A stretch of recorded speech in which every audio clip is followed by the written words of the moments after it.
Everyone needs a place where they feel loved.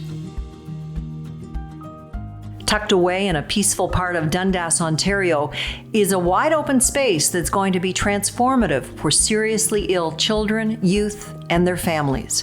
A home away from home at their most challenging time. A 10-bed sanctuary providing end-of-life care, respite services, bereavement support, and so much more. This crowd is a crowd of helpers. The ceremonial speeches have been delivered. The all-important groundbreaking has occurred. Now the real work begins. And we need you to support this future pediatric hospice. Incredibly, the very first one ever built to serve a large area of South Central Ontario, encompassing 20 municipalities. Keaton's house, Paletta Children's Hospice, is being constructed so families no longer have to make a choice between home and hospital for their child's final days. Treatment areas will provide dedicated pediatric palliative care, massage and movement therapy, and wellness services for young patients and their families, no matter where they are in their journey.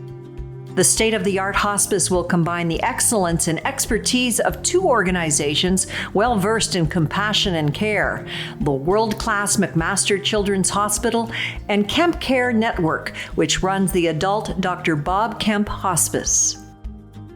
This is Keaton Miller, the namesake for Keaton's house, who passed away from cancer at the age of 7.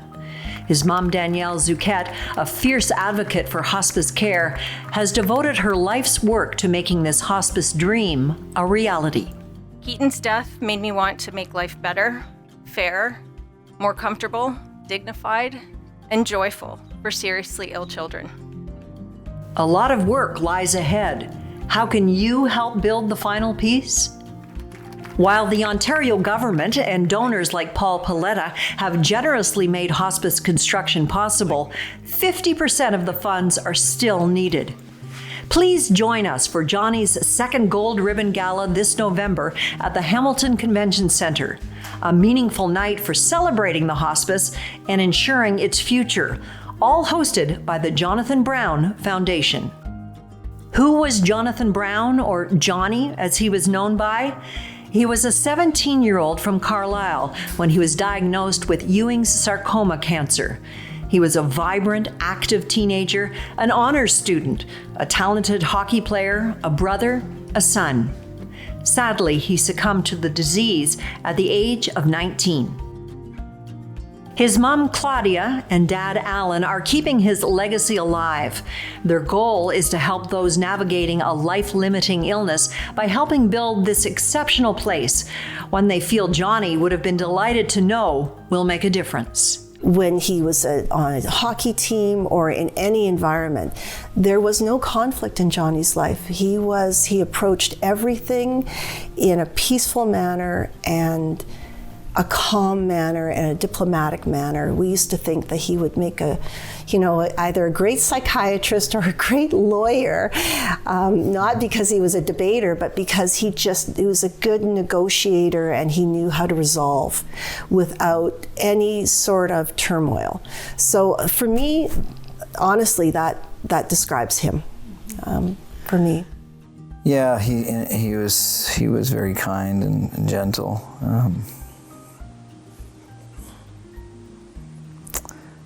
Very brave. His last days were spent in a hospital setting, but as his mom explains, those final moments could have been different if a hospice was available. He wanted so much to be alive and to go out and do things, and we went for a walk. But the walk was on the campus of the university because that's where the McMaster Children's Hospital is. So Jonny at that point wasn't able to walk. So when I say we went for a walk, he was in his wheelchair and had lost his mobility and feeling. And we were walking among these university students who were going to class and who were vibrant and alive and living, and my heart ached for him.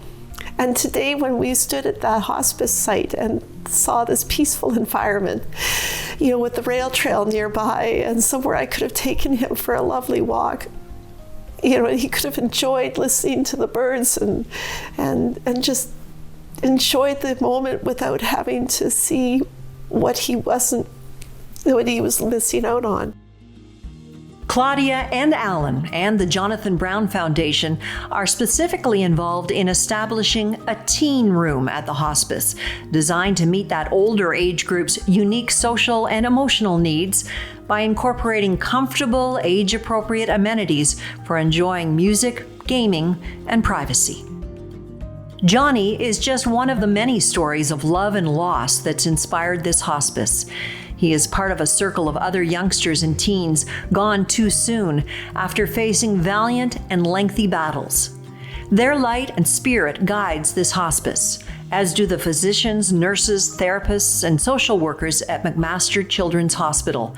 They are on the front lines of pediatric palliative care, and this hospice is the final piece in the outstanding care they endeavor to provide. Really, the only people that truly understand what they're going through are each other. Right now, they may be in Welland and Guelph and Cambridge and spread all out, and this is a place where they can come together and feel at home, feel surrounded by people who understand and loved. It's a special relationship between the families and care team. Those deep connections are forged for life. I think the legacy of Jonny lives on, right? I was part of the care team for Jonny. I was one of the physicians that met him, knew him, learned from him. And I can say that having this as a way to honor his life and have a long-lasting impact it's really what Jonny would have wanted. Consider the lasting impact you can make. At any given time, there are over 500 children in our region in need of the services that Keaton's House Paul Paletta Children's Hospice will provide.